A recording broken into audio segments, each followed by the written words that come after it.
This sequence, I'd have to say, is pretty epic. I mean, everything from the concept art onward. I mean, like the final battle on this amazing bridge, it's just epic. Good versus evil in its most primitive, primal form. So yeah, it was very, very fun. So I was working on a lot of the look dev on this sequence. So everything from the initial colors, trying to come up with a good color palette, to the way that the actual superheroes looked. A lot of the look dev for them was done on the FPV sequence. And then we were experimenting with the idea of, toying with the idea of having the bridge collapse. And so I was developing how that might look. And so a bunch of my shots were actually the bridge collapsing in case we decided to add that into the film. It was a really cool idea. Well, one challenge that we were trying to surmount was that the bridge itself was shot on different bridges. It was actually shot at multiple locations. And so we were and not all of them were exactly measured out the same. And so we were dealing with, in post, trying to get all of those bridges to align in one big piece.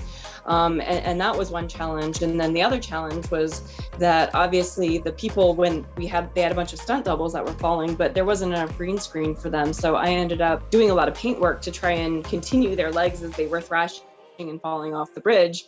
Just trying to get all of the layers right was always really funny, because you'd be this version, these guys would be in the wrong layer, and so it looked like they were caught on the bridge.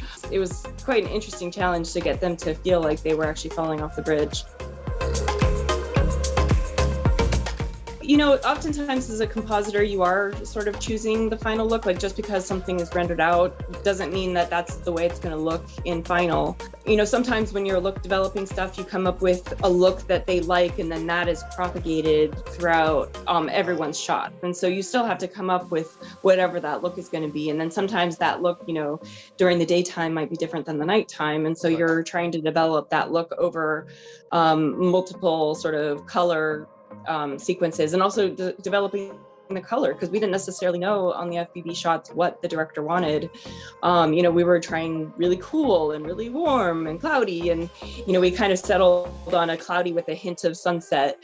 You have to try a lot of different versions and send out a lot of different color palettes to see what they're going to like. And so that was kind of the stuff that I was trying to do in that sequence.